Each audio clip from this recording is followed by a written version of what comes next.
place. After a few minutes of sustained fire from both sides, the Abu Sayyaf fighters fell silent, likely retreating back into the comparative safety of the jungle. A typical hit-and-run ambush. With bullets no longer flying, the Rangers then quickly moved to offer medical aid to their wounded point man. It became quickly apparent that he was in grave condition. The round that struck the point man had torn straight through his upper right thigh, severing the femoral artery. With no major facilities to hand at their small outpost, the Scout Rangers knew that their friends' only hope was a medevac airlift to the nearest field hospital.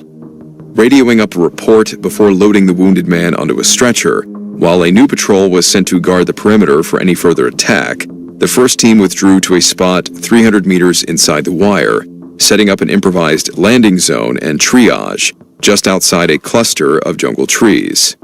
Despite their best efforts to stem the bleeding, their friend's condition rapidly deteriorated. He gradually slipped into unconsciousness due to blood loss. With their patrol base being in such a remote area of operations, the helicopter was, tragically, still hours away. As they waited, staring out into the dark, they prayed that no further ambushes would take place. One wounded man was bad enough. On this particular night, however, the jungle would not relent. As he lay dying, with the smell of his blood now on the air, the wounded man would garner the attention of something much worse than the Abu Sayyaf.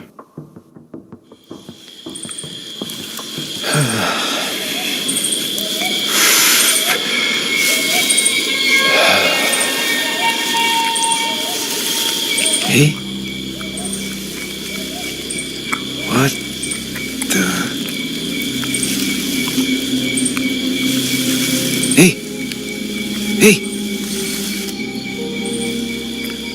Quite some time had passed, and the night skies were still distressingly quiet. Unable to abandon their fallen brother, the Rangers remained alert, their attention focused outward, hoping to keep the LZ perimeter secured. Unbeknownst to the men, however, something was already inside the perimeter. The movement was subtle at first, masked by the tall grass and the field bordering the looming patch of jungle behind the Rangers. The medic, nearest to the body of their fallen comrade, was the first to notice. Casting the dim beam of his rifle-mounted flashlight towards the man, now covered in a blanket, he saw that something had coiled itself around the man's legs. Slowly but surely, something appeared to be dragging the wounded man closer and closer to the tree line. His look of confusion turned to one of horror, as the medic realized that what was coiled around the man's legs wasn't a snake.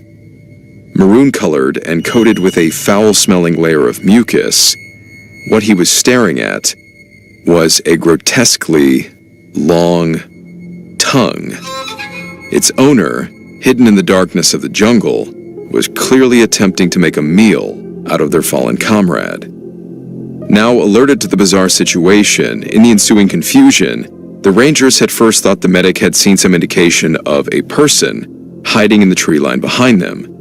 While issuing verbal warnings to whoever was in the jungle, unsure of how they had just managed to tie what appeared to be a slime-covered rope around their friend's legs, the Rangers attempted to prevent him from being dragged any further into the brush.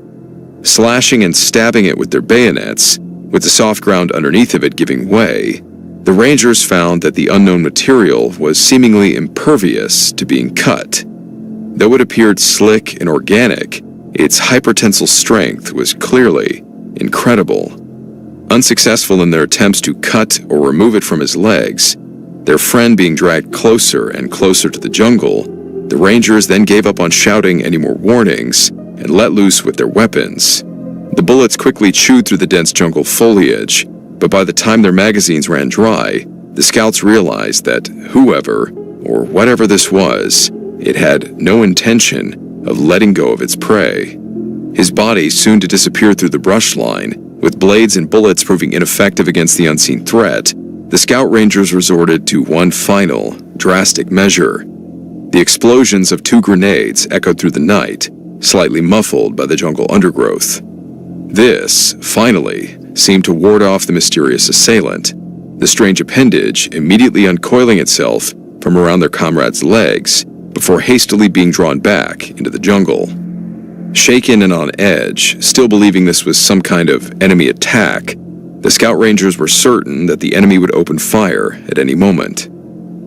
After a long period of tense silence, however, it seemed that the Rangers were now alone.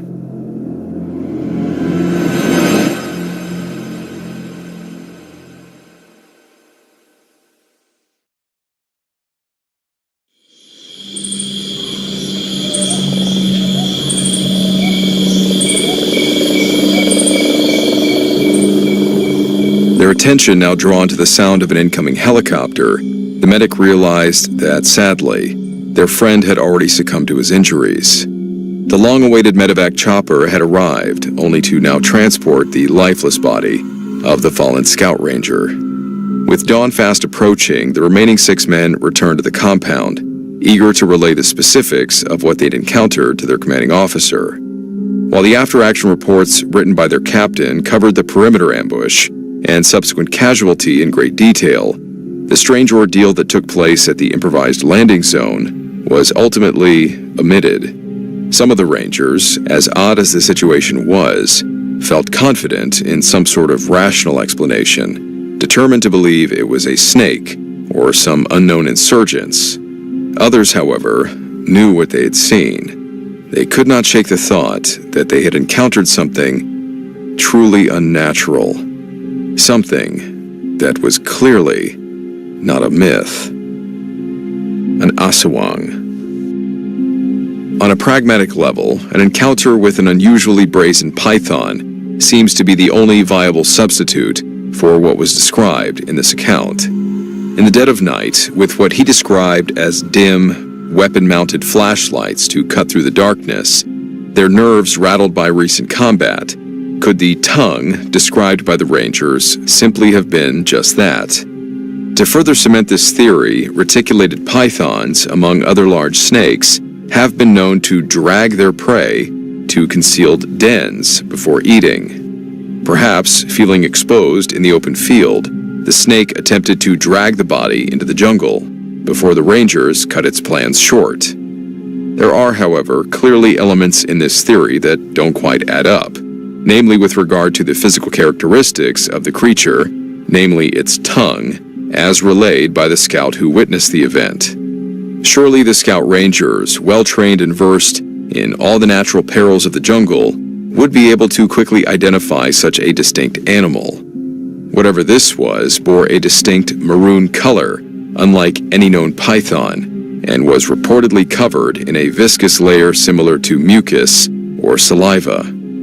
Concerningly still, the material, or flesh that this thing was composed of, was apparently impervious to bayonets. In fact, the only thing that seemed to ward off the unknown creature was the use of fragmentation grenades. Eerily enough, it is said that one of the few ways one can effectively fend off an Aswang attack is through the use of fire or extreme heat. In Philippine folklore, the length of the Aswang's tongue can vary in descriptions, but as described by the Scout Ranger who shared this story, it is often depicted as being unnaturally long, enabling the creature to reach its victims from a distance. Other stories and accounts describe the Aswang's tongue as extending significantly beyond what would be considered normal for a human or animal tongue. This allows the creature to reach into houses or even climb onto roofs to access its prey. Pregnant women in particular should be wary of this beast, as it has a particular taste for unborn children. On that note, we come to our second story, another reported encounter that soldiers serving in the Scout Rangers had with a similar creature, only this time it was the northern region of the Philippines, far from Mindanao. So how you been, brother? It's good to see you. It's been a while. Yeah. I'm doing good. How was work? It's all right. Probably not as exciting as what you've been doing. Yeah, I was gonna ask you, when you gonna join the army, eh? No. I think you would be really good at it. The army is your thing, brother. I like my nice quiet job fixing cell phone towers. One Lima, this is No, Hotel Charlie. Come in, over. I don't Hey, think. Hold on, one sec. Sorry. This is 1 Lima. Send it over. Roger there. We have a possible tango about 5 mics from your current pause. Threatening locals. Can you go check it out, over? Interrogative. You think he's NPA? Over. Roger, possible Bravo situation. He's up on the roof of a house. Gonna need here on site. Over. Okay. We're heading over there now. Over. Everything okay? Sorry, bro. I gotta take this. We're the only unit in the area. Just tag along. This should be fun. Okay. For such a relatively small country, the number of socio-political issues and armed insurgencies in the Philippines is staggering. It's no wonder their armed forces are often stretched thin and run ragged. Not only are there fundamentalist jihadist groups operating throughout the southern region, but this next story enlightens us to the fact that pro-communist groups operate throughout the island nation as well. Coming into existence alongside other militant groups, the New People's Army, the NPA, founded in 1969, has long maintained their goal to overthrow the Philippine government through a protracted People's War. Over the decades, shared anti-government sentiments have occasionally led to alliances between the NPA and Islamist groups. Despite their occasional cooperation, ideological differences and conflicting goals often lead to tensions and even violent clashes between the different armed groups, particularly in Mindanao. So saying, while their areas of operation do tend to overlap in southern regions, like Mindanao, the NPA is also known to conduct its operations in the north, on the islands of Luzon and Visayas. Like their Islamist counterparts, the NPA typically operates in remote and less accessible regions, such as mountainous terrain, dense jungles, and hinterlands. These areas offer natural cover and make it difficult for government forces to conduct effective military operations. This next story was shared by a Filipino man, a civilian, who, because of the dangers in the area he was called to repair a cell phone tower, was accompanied by the Scout Rangers while visiting a remote village. He was worried about running into communist NPA fighters, but evidently he and the soldiers encountered something far worse. He writes,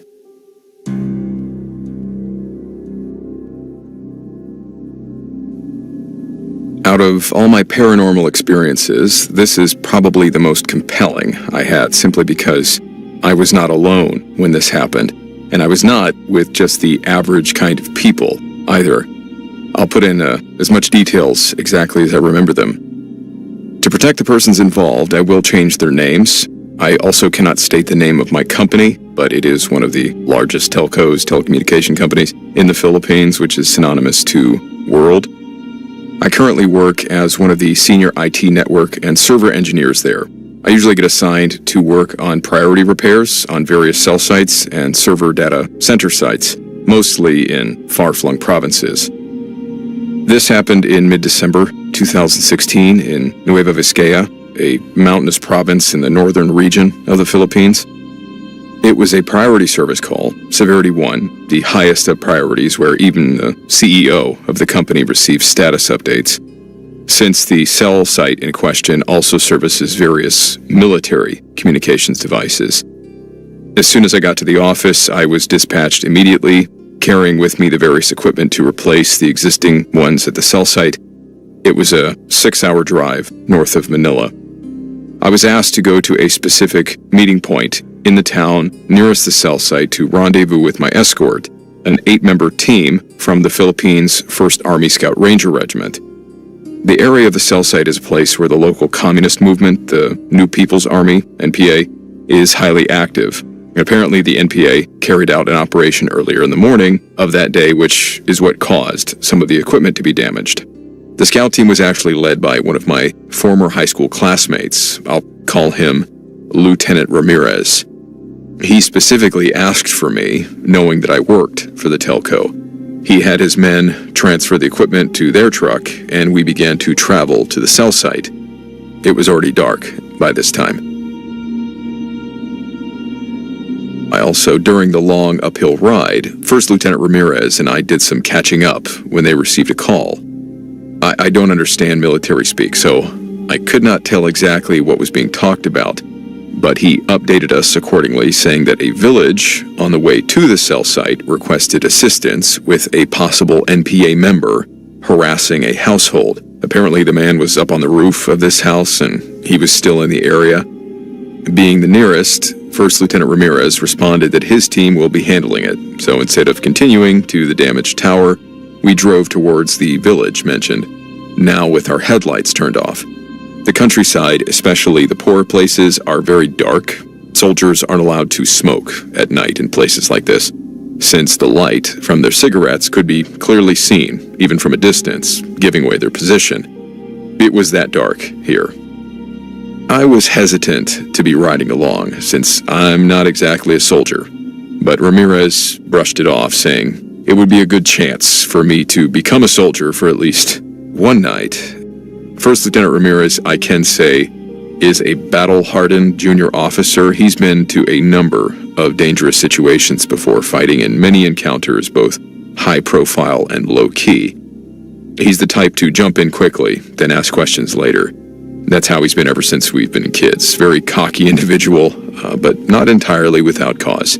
He did receive a medal recently, after all, although I wasn't sure for what action. Either way, we're going in. It's part of the job, he casually said to me. Now, you have to understand, the Philippine Army usually does the police work in the areas where communists, Muslim insurgents, or bandits are active. And when you send in the scouts, the best the military has to offer, you can get an idea of how bad the situation is in the place that they're being sent. Even other countries recognize the abilities of the Philippine Scout Rangers. All the more so in this case, since the scouts came from the 1st Regiment. They're the best the scouts have to offer, from what I've been made to understand. Anyway, we get to the place, maybe 5 minutes later, with me still having second thoughts, and Ramirez looks at me and he says, "Dude, make up your mind. Either you shadow me, or I leave you in the truck. If you stay here, you're free dinner for them commies, though.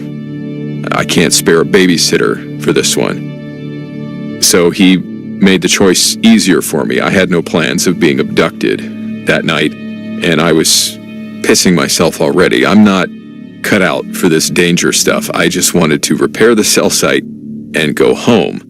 I wished he had never taken me, and I was wishing I had never ended up in this situation, and I planned to get his wife to kick his ass once he goes home on vacation for this. "Here," he said, handing me a loaded 9mm pistol and 2 clips. He goes, "I know you're used to this one. Safety's on." I sat there thinking, I am not getting paid enough for this job. And I recalled my company insurance policy doesn't even cover sports-related injuries, let alone firearms-related ones. I didn't have time to waste, so I stuck with my friend instead of waiting in the truck for someone to drag me into the woods and hold me for ransom, which nobody's going to pay for. The plan was for 6 of his men to break off into 3 pairs to surround the house in question. Me, First Lieutenant Ramirez, and his sniper, PFC Santiago, were going to go up to this water tower about 50 to 60 meters out. I guess he had planned to snipe the guy and have his men stand by on the ground in case the sniper missed. As we moved to the water tower, he was telling me, "You're too stiff. You're wearing dark clothes. No one will see you. We'll be in and out, 10 minutes tops. You're a VIP. That's why I came and had my sergeant stay with the platoon at the cell site." I didn't know VIPs had to join in responding to these types of calls, but the scouts were undermanned, as it was already, and that's why my friend needed to multitask at the moment. Well, we get up to the water tower. PFC Santiago immediately positions himself, and First Lieutenant Ramirez sat beside him while I positioned myself behind them. And I was thinking, yeah, this wasn't so bad. I'm far from the area, and pretty safe as far as I could tell. Until PFC Santiago said, "Sir, You need to see this. First Lieutenant Ramirez brought out some type of binoculars. I guess they call them night vision scopes. I couldn't see his reaction because it was dark, but he was silent as he put down the binoculars. He swears under his breath.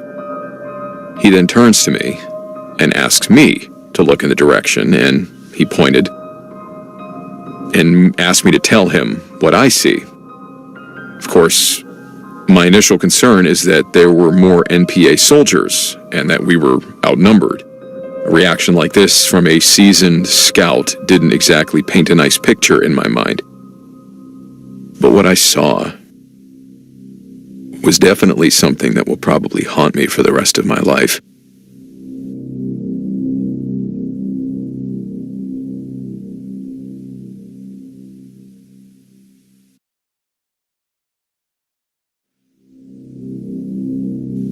I wish I hadn't taken those binoculars at all. I even wish I saw more communists instead of what I did see. The image was green. I saw someone on the roof of a house. It was a man. He didn't have a shirt on, nor did he have any sort of firearm or weapon on him. He had very short hair, maybe a shaved head. He was barefoot. He had jeans on, but the lower part was ripped. And from what I could tell, he had dark skin. He seemed normal at first glance. But then I noticed his arms. His arms were very long. His hands were almost to pass down his knees. His fingers were also very long and pointed, much longer than normal, and they had tips which looked like long nails or even claws. The first thing on my mind was, this thing isn't human. And then I hear PFC Santiago say, "Sir, it's moving." I did not expect what happened next. As soon as he said that, as I'm looking through this binocular, this thing, whatever it was, looked at me through the lens. It looked at me. It was unmistakable. He or it had its head now turned in my direction, and I could see it had white eyes, at least through the green. They looked white like eye shine in a cat's eyes. I dropped the binoculars. Had it not been strapped to my wrist, it might have fallen straight through the grated flooring of the water tower. Ramirez looks at me, asking what I saw, and all I could say was, "It looked at me, man. It knows we're here." And at the same time, PFC Santiago said, "Sir, orders." My friend gave the order to put 2 in its head. I think the first shot hit its mark because a scream then echoed through the valley. Sounded like a mix of a high-pitched male shout and a cornered or dying animal's cry. Not sure how to describe it because it was the first time I had heard such a sound, but I am sure all of us heard it because of how loud the sound was. Santiago never got off a second shot. I don't know if he did so on purpose or if he was caught off guard by the scream. We then heard automatic rifle shots in the distance. Ramirez then tells us, "We gotta go." PFC Santiago went down the ladder first, followed by me, then Lieutenant Ramirez. Once we hit the bottom of the tower, we ran to this house. These guys run fast, and Ramirez is having to drag me along so I don't get left behind. Honestly, I was very reluctant to be running where we were headed. I wasn't as hardcore as these scouts. I could barely even keep myself from wetting myself, right? One of the guys was still shooting in the direction towards the tree line when we got to the house, and near the front area was one of the soldiers sitting up against the wall. His buddy seemed to be applying first aid, and I saw that his left forearm now had a long, bloody gash, which was bleeding freely into the soil. He reported to Ramirez that something jumped from the roof, landed right on top of him, right after PFC Santiago had shot. And while he didn't get a good look at the thing, his attacker, due to the darkness. He specifically refused to call the thing human. I noticed even his buddy seemed to indicate that he didn't think it was human at all. The other 4 soldiers come back over to us, saying that whatever this thing was, it got away. My friend decided to talk to the people in the house. We found out that a young couple lived in this house and that the woman was 7 months pregnant. They were the ones who had texted their local village official, who in turn requested the military to check on the situation since he suspected this thing was an NPA soldier. The 3 of us, me, First Lieutenant Ramirez, and PFC Santiago, never told anyone, even this couple, what we saw that night. We simply stated it was a machete-swinging communist trying to rob them. NPAs were known to resort to banditry, so they believed it. We eventually made our way to the cell site, where I immediately began to do the necessary repairs. I was eavesdropping as I was working, and I heard Ramirez and Santiago stick to their story when they were asked by the rest of their platoon regarding the recent encounter, but they never mentioned anything about the man's description, nor the strange animal sound that we heard. After working an all-nighter and making sure the cell site operation was stable, Ramirez and his men, minus the injured one, took me back to the town where I'd parked my car as soon as daybreak came. As his men loaded the damaged equipment that I'd replaced into my car, Ramirez came to talk to me. At first he was joking around, saying I could probably enlist in the regular army now that I'd had my first-hand experience of what it was like for them. And I went along with this, hoping to forget about the strange incident. But before I was able to drive away, he said, "Dude, Santiago, me, we saw the same thing you did. You know what it was, don't you?" I never responded, but inside, I knew what he was talking about. The asawang, a creature from Filipino folklore, the stuff of a Filipino child's nightmares. The description, the sound, it was the only thing that made sense, explaining what that thing was. During the Spanish era, 1500s to about 1890, these creatures were said to be once human, who were blessed by the moon priestess of old called Babelan. So these people could have power to fight the Spanish colonizers who had done them wrong. The Spaniards decided to persecute these priestesses for witchcraft, then spread tales that asawangs attacked locals and foreigners alike. The asawang is a creature said to be able to shapeshift into either a human or an animal, but is never able to correctly imitate one or the other. As a human, it has leathery black skin and disproportioned limbs. As an animal, like a dog or a cat, for example, it's always black and 3 times the normal size. It can never speak or do animal calls. It can only growl, shout, or scream.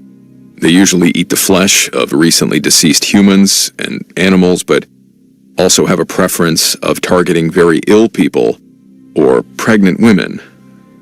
Pregnant women like the one that was in the village. They can never become human again. And being an asawang is hereditary. No one will turn if attacked by one, although the wounds they inflict can be fatal. This is, of course, all true if the folklore is to be believed. I've never been back to the general area after this.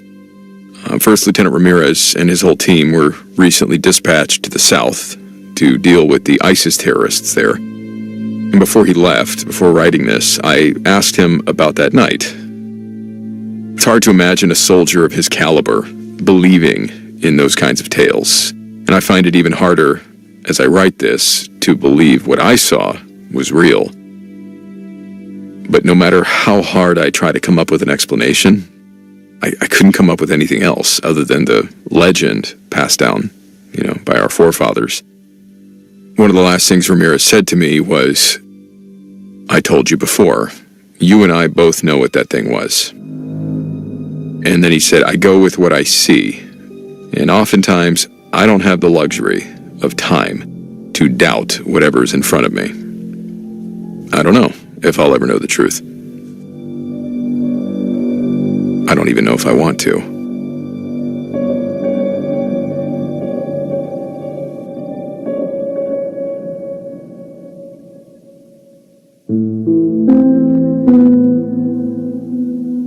While we can, of course, speculate about what was seen by the Scout Rangers that night back in 2001, or this story from 2016, as indicated by the telecom engineer, what's not up for debate is the conviction of many Filipinos who, to this day, maintain their belief in the existence of the aswang. In fact, drawing on the stout belief in such folklore, the CIA, in an effort to combat communist-aligned Huk guerrillas in the 1950s, staged an aswang vampire attack in order to rid the region of its local insurgency. Reportedly, this operation was a resounding success. The Huks, coming upon the body of one of their own men, terrified to find his corpse completely drained of blood and with 2 distinct bite marks on his neck, they practically fled the area overnight. In the modern era, certain rituals meant to ward off any malevolent aswang are still prevalent, even amongst those who don't necessarily believe in their existence. For instance, if a loved one's body is to be removed from a home following their passing, it's advised that the homeowners refrain from sweeping the front porch. It is thought that the action of sweeping spreads the scent of death far and wide, possibly attracting the attention of lingering ghouls. Likewise, the color red, symbolic of positive energy and good fortune in Filipino culture, is commonly worn by young children and orphans as a sort of shield against any nearby malevolent forces. As for the Scout Rangers, from 2001 on, they continued to clash with various militant groups all over the southern regions of their homeland. It was only in 2019, after nearly 51 years of constant fighting and over 100,000 lives lost, that peace has finally settled over Mindanao. While the major separatist groups disbanded, small cells of radical Islamists, often affiliated with Al-Qaeda or the Islamic State, continue to fester in the remote regions of the Philippines. And so, the Philippine Army's elite 1st Scout Ranger Regiment continues to lead the charge into these jungled regions, further building upon their renowned expertise in counter-terror operations. Whatever human enemy they might face, however, according to this ranger's testimony, it is far from being the most terrifying presence prowling in the jungle.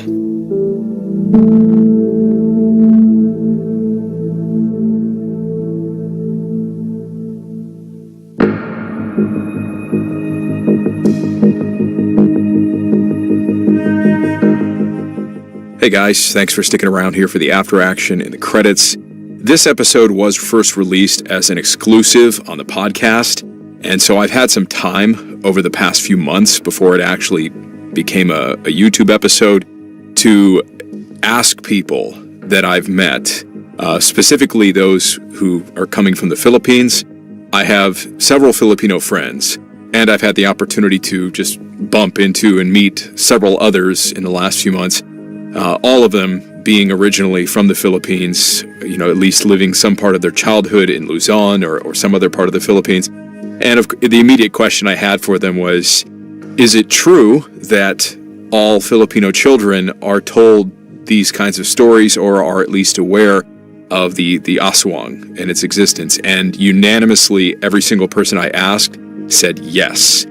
They all had this kind of very knowing look about them when I asked the question. So it just confirmed that it is a very well-known piece of folklore in the Filipino community.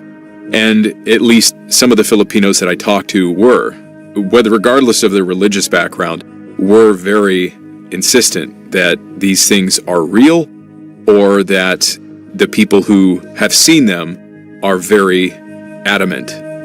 Do not go into the jungles at night. Regardless of whether you believe us or not, just do not go into the jungles at night, kind of thing. So, Obviously, there's various depictions of what these things are, maybe various types, but yeah, very, very creepy.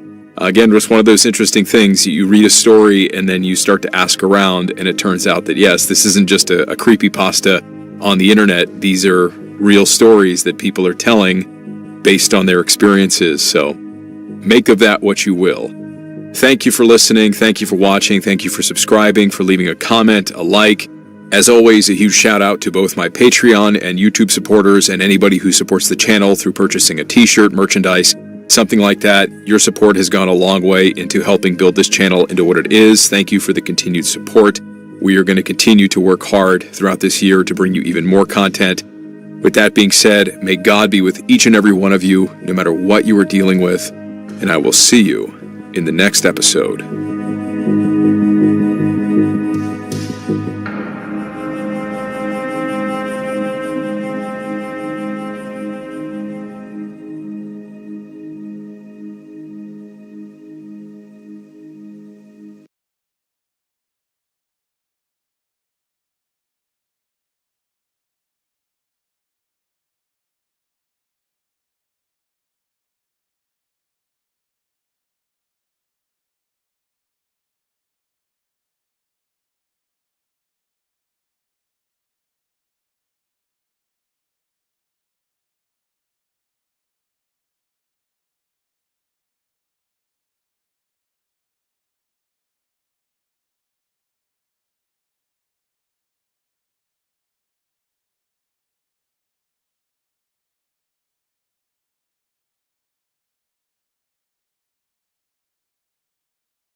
In his heart, a man plans his course, but it is the Lord who guides his steps.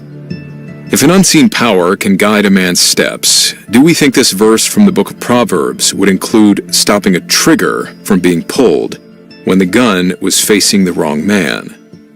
Or what about giving the mother of a missing pilot a dream about exactly where the Army could find her son? If not divine intervention, what would you call it? Coincidence? Or luck? Maybe it's just fate. Whatever it is, the idea that unseen forces beyond our understanding can influence the outcome of our lives is a belief shared by millions, no, billions around the world. Certainly, these beliefs are held most strongly by those who have had such unexplained experiences, which no less include the men who returned home from the battlefield with very unusual stories. Pulled straight from the battlefields of the Second World War, these following stories are only a few. Stories so bizarre, it is as if an invisible hand was somehow involved in changing the course of history.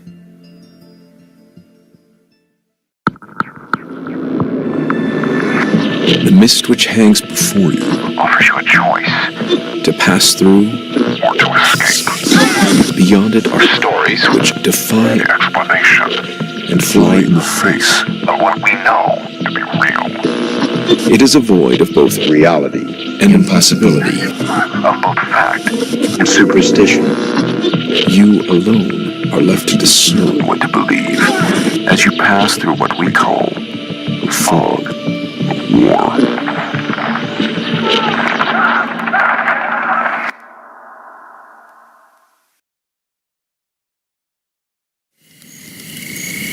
So, after he got out of the woods, Matt just flew home to New York. He thought about calling the authorities, but what could he tell them? It was a guy out in the woods who followed him for 3 days and 30 miles. It's not as if the man did anything wrong. All he did was ask him that same question over and over and over again. Do you know how to get to Bell's Canyon?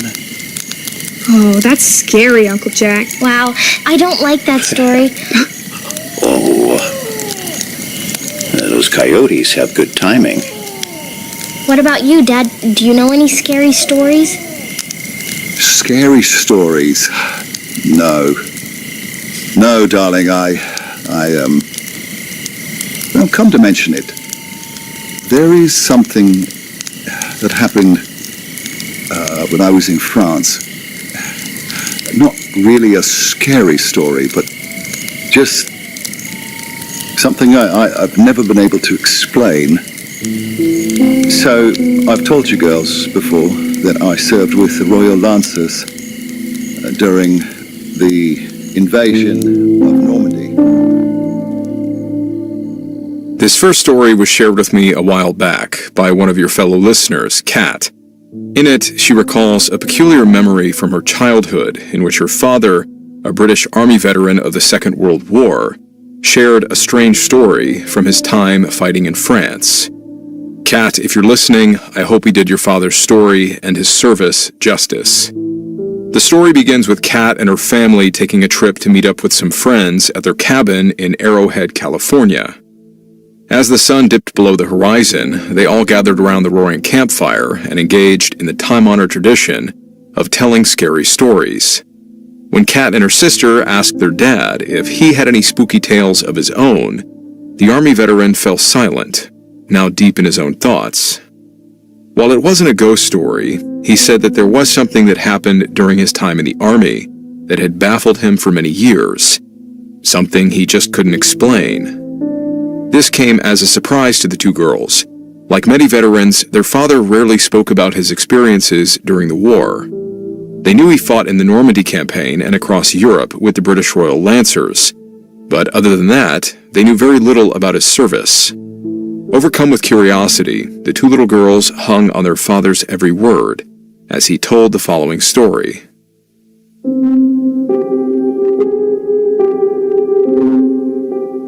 On June 6, 1944, Kat's father landed on the beaches of Normandy, France. While Kat wasn't able to recall all the specific details of her father's service history, evidently the only Lancers that participated in the D-Day landings were the 24th Royal Lancers. Overall, the Royal Lancers, such as the 12th and 9th Divisions, were involved in the war from the onset, being the British Army's Armored Reconnaissance Regiment. They were often tasked with patrolling deep inside enemy territory to observe German positions and troop movements. In their reconnaissance role, the Lancers utilized armored vehicles equipped with the latest and most sophisticated reconnaissance tools. Their vehicles were designed to provide high mobility and protection, allowing the Lancers to operate effectively in various terrains, while simultaneously minimizing their engagement with enemy forces. Because their purpose was to collect valuable strategic information, direct combat was usually avoided unless it became absolutely necessary. However, as the war progressed, some Lancer patrols were eventually tasked with direct offensive operations against the Germans. The 24th Lancers were one such specialized cavalry regiment, and did not primarily serve as a reconnaissance unit. Instead, they were actively participating in frontline engagements with their Sherman tanks. As part of the 8th Armored Brigade, they were involved in significant combat operations following their landing at Gold Beach on D-Day. This included fighting around key locations such as Puteaux-en-Bessin and Villers-Bocage shortly after landing. Their role was to engage in direct combat against German forces as part of the British Army's effort to push the German lines back during Operation Overlord. One of their first objectives was to capture the city of Caen, which would ensure their supply lines and provide a strategic advantage. Likely during this operation, Kat's father, seated behind the steering levers of his Sherman tank, accompanied by 4 other Lancers as his tank crew, found himself setting out on another forward patrol. Driving off into the French countryside, their small element moved toward the German position, quite possibly aiming to punch a hole in their defensive lines as the Allies advanced inland from the beaches. And that's when something strange happened.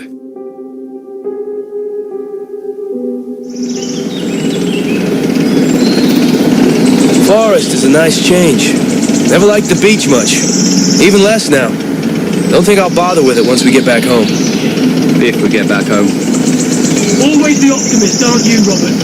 Hold on. Did you see that? What, a rabbit? No. I could have sworn I just saw... Yes! Look! Soldiers! Crossing the road ahead. I see them! German! Oh, come on, not now. Come on, Robert! now. What are you doing? Damn it, Roberts. Are you waiting for an invitation? I'm trying. She won't go. There goes another Come one. on. What's wrong with it? Damn it, Robert. It's jammed or something. Well then, clear it! I am. The damned pin must be stuck. Boys, I don't mean to rush you, but we are currently being flanked. Fix it, Robert. We've only got seconds. Come on, you ratty piece of... Grr.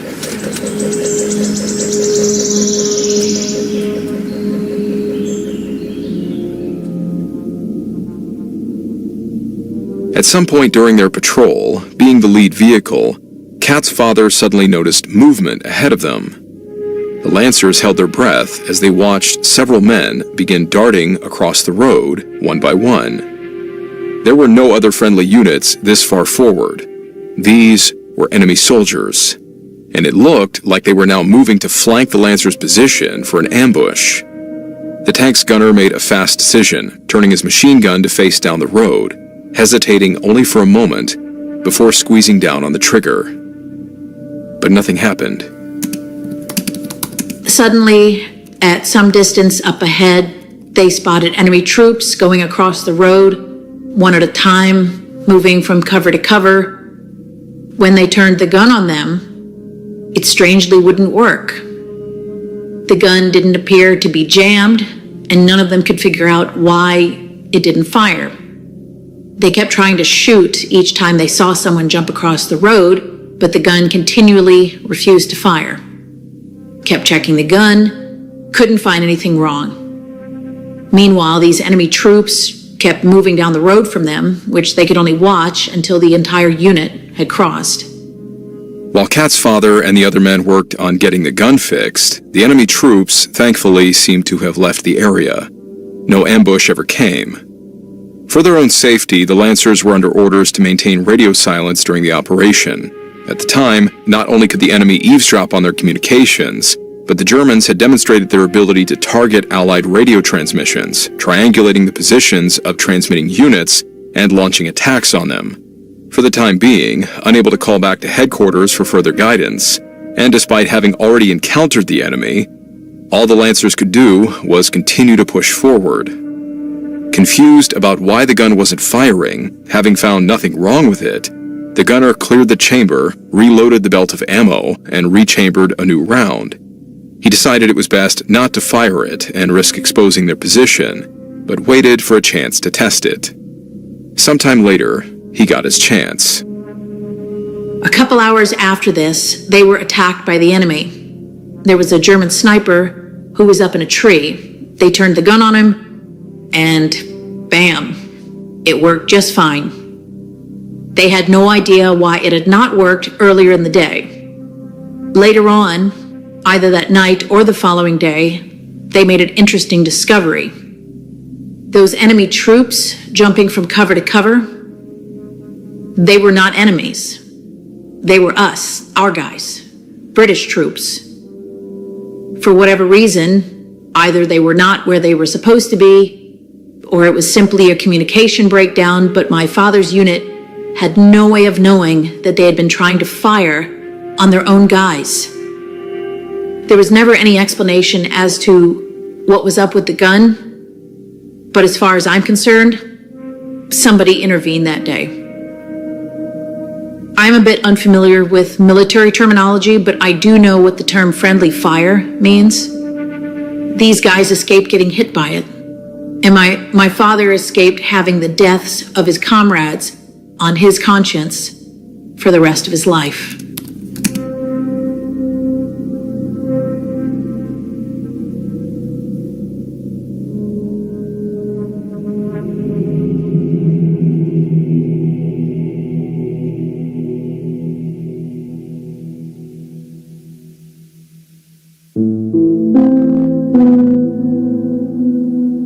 Bizarre as it is, the story shared by Kat's father isn't entirely uncommon. Perhaps there is some unseen force at work on the battlefield, guiding the outcome of the war, or at least the lives of the individual soldiers. Of course, weapon systems of all kinds are subject to jams and malfunctions, even if they're well maintained. Still, what were the odds that the main gun on that vehicle malfunctioned at the exact moment to avert a tragic friendly fire incident, only for it to fire on an enemy soldier later? Kat's father was the one who lived the experience, and as he told his daughters, the reason the story stayed with him was that he had no explanation for it. Was it just extraordinary luck?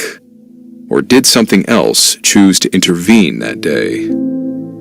Speaking of unexplained, this next story can be found in the book Natural or Supernatural, A Case of True Unexplained Mysteries by Martin S. Caden. It takes us across the globe to the Second World War's Pacific Theater and centers around a unique search and rescue mission flown by members of the 98th Heavy Bombardment Squadron. What was so special about this mission? Well, as verified by the members of the 98th, such as Lieutenant Herbert T. Kurz and the outfit's commanding officer, Major Allen Wood, it was the only one of its kind in history. A full-blown military search and rescue mission initiated by one thing: a dream.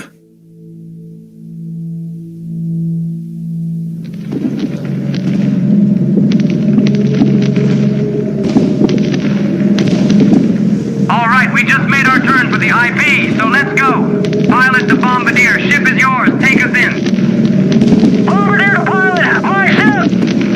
Hope these guys like Christmas. We're gonna deck their hulls. Just watch the fire from that destroyer, Mac. Roger. Opening bomb bay doors. Target in sight. Bombs away. Closing bay door. Ship's yours, Lieutenant. Nice work, Mac. First round is on me this time. Right, no. Damn it, Sue just took a hit. Yeah, she's breaking formation and losing altitude. Charlie, mark our location. Everyone else, pray to God our boys can make it out into the water.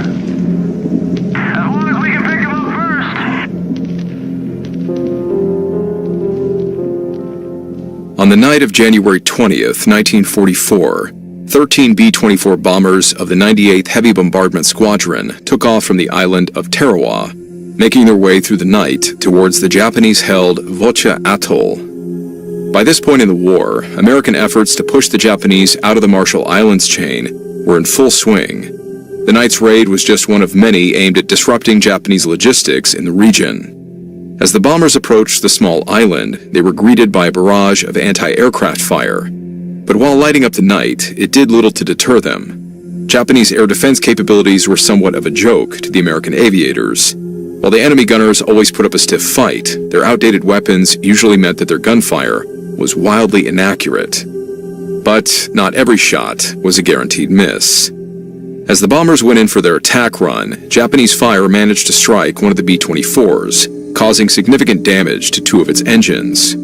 The bomber, dubbed Sexy Sioux 4 by its aircrew, quickly lost power, falling out of formation as it then plunged toward the dark waters below. Watching from their own planes as their friends now fell from view, there was nothing the other Americans could do except mark their approximate position on the map for a search party to later reference. If any of the crew survived the crash, they could only hope that friendly forces picked them out of the water before the Japanese did. Following Sexy Sioux's crash, the Navy and Army Air Forces carried out an extensive search of the raid's flight path and surrounding area. However, after combing over thousands of square miles of ocean, the search sadly failed to find any signs of the missing B-24 or its crew. No survivors, emergency rafts, or bodies, not even the smallest chunk of debris as far as the eye could see. it was likely that the plane and her crew were now resting at the bottom of the sea. The men of the 98th were dejected by the loss of the Sexy Sioux 4. Many of her crew members were friends of the others and were well liked throughout the whole squadron. Chief among them was Second Lieutenant Frank Washburn, the Sexy Sioux's charismatic bombardier. For the airmen, the idea that their friends would be forever labeled MIA, or missing in action, was a terrible thought, the men going without so much as a proper burial, leaving both them and the missing men's families without closure. But with no leads to go on, and search and rescue assets needed elsewhere, there was no hope of finding them. That is, until a very bizarre letter arrived on the desk of the 98th Squadron's commanding officer.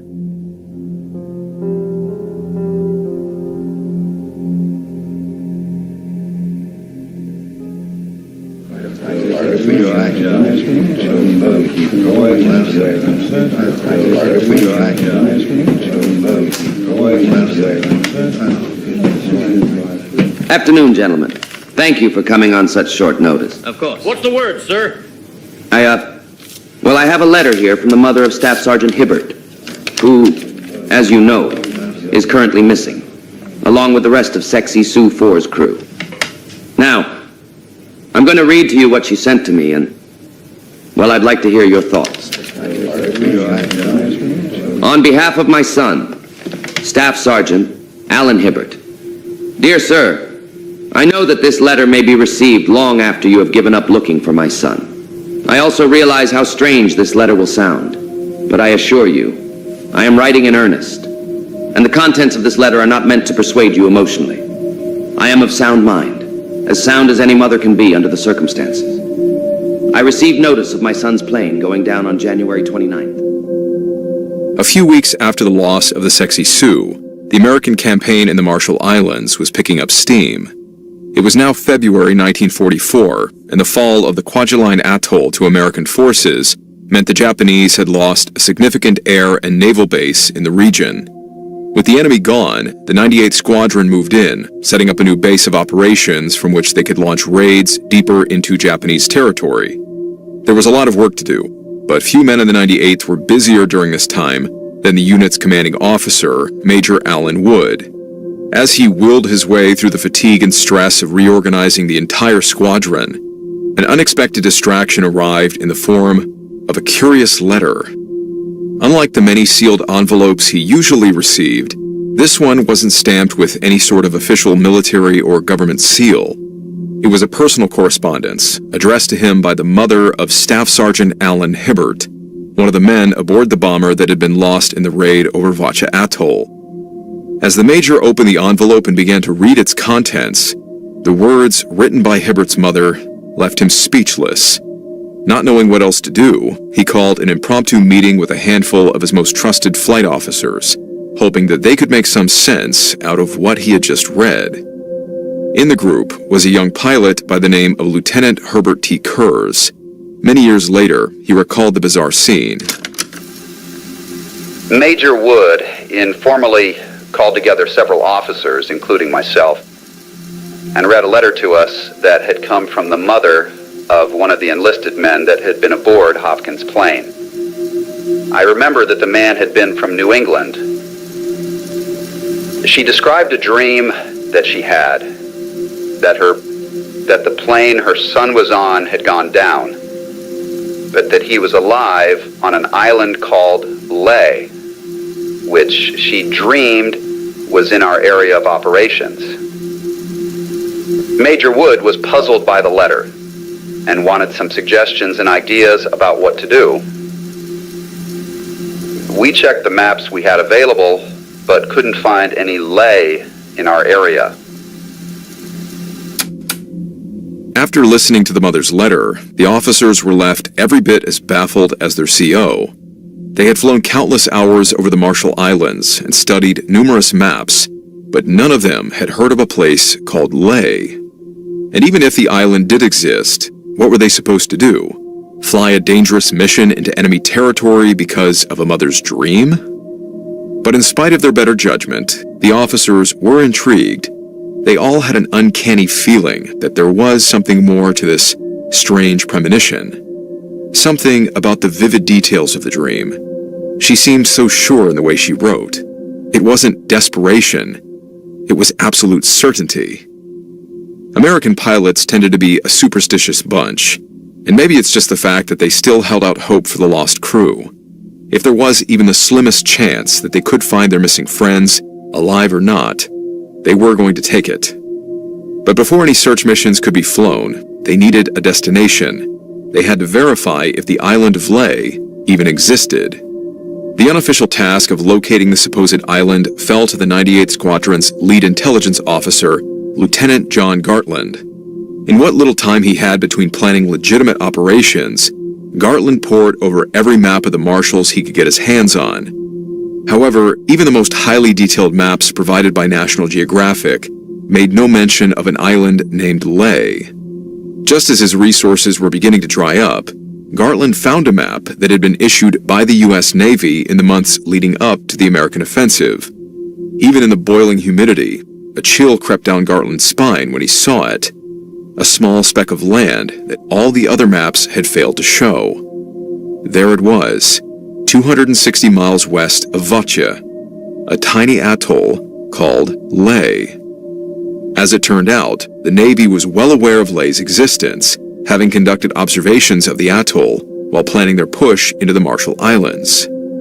However, as there was no Japanese presence on any of the atoll's islands, and carried little strategic value to the Americans, it had been almost entirely forgotten about by mission planners and cartographers.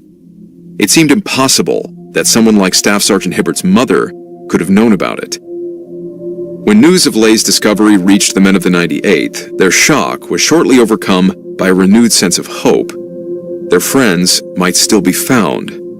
With any luck, perhaps they had even managed to survive.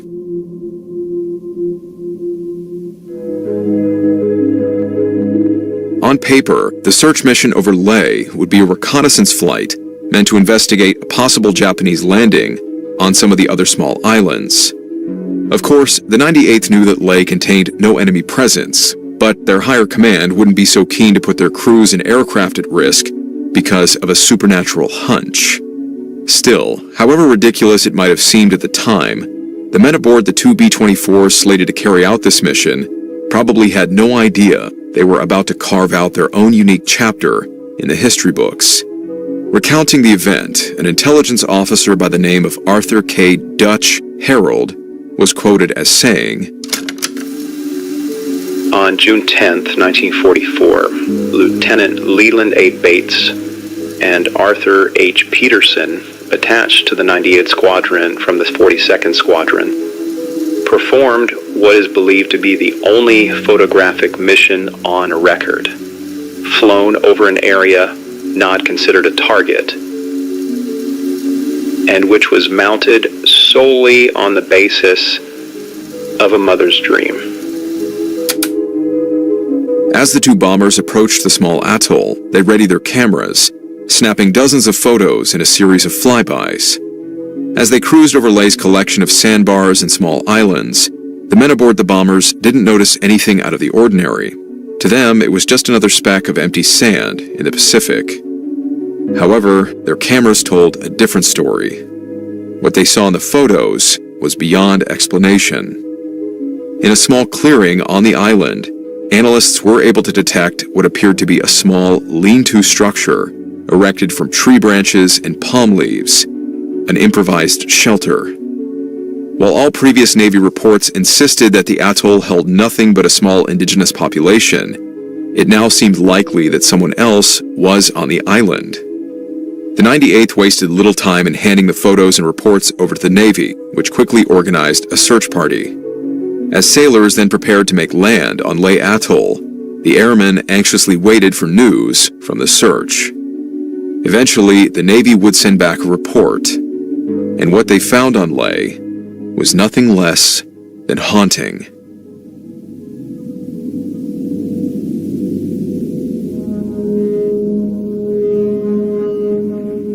After wading ashore, it didn't take long for the search party to arrive at the lean-to structure spotted in the photos. However, the small, empty campsite had another grim feature. one that wasn't visible in the photos. A short distance from the improvised shelter was a grave, recently dug into the soft white sand. The fresh mound was marked by a wooden cross, assembled out of driftwood. Carved into it was a name: F. Washburn. The Navy had found the possible gravesite of the missing plane's bombardier. As the search party's findings made their way back to the 98th Squadron, the men were dumbfounded. How on earth did a mother, a half a world away, manage to pinpoint the exact location of the missing airman, on an island that the military had only recently discovered, no less? There just wasn't a rational explanation.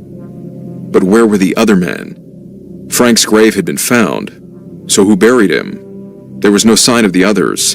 The Navy searched the entire island, but found no other survivors or bodies of the other missing B-24 crewmen. It had been several weeks.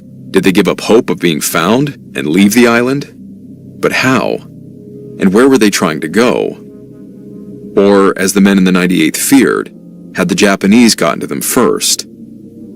In 1987, George E. Kurz, the son of Lieutenant Herbert T. Kurz, shared his theory on what happened to Frank Washburn and his fellow crewmates.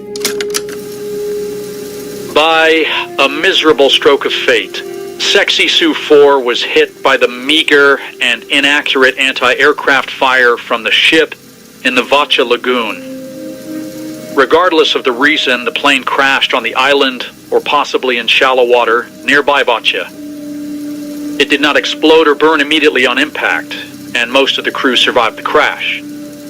Sergeant Estes and possibly another crewman died as a result of the crash or were killed by the Japanese and buried at Vacha. The remaining crewmen were taken to Kwajalein for POW classification and interrogation. None of the crewmen were listed by the Japanese as POWs, however. Some POW camp survivors captured earlier reported being taken west by way of the Eniwetok Atoll. Natives on Leh reported that their island also had been used by the Japanese as a stopover on the way to Eniwetok. However, an assault on Eniwetok was begun on 17 February 1944 by the 22nd Marines. I believe that Frank was among the crash survivors being evacuated by that same route, but that the evacuation was disrupted due to the increase of U.S. combat pressure in that area. I believe he died from illness and was buried on an island of Leh Atoll by other POWs in that group.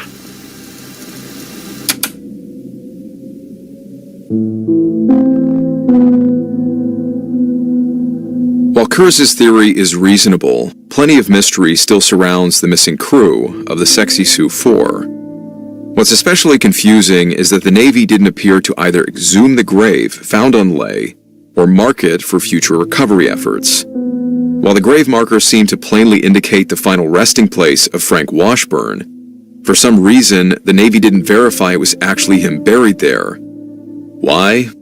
Nobody seems to know. In George Kurz's opinion, it is likely that he is still resting in the sand somewhere on the lonesome islands of Leh Atoll. However, in a case shrouded in so much mystery, there is one indisputable fact. When Sexy Sioux 4 went down, 9 men were lost with it.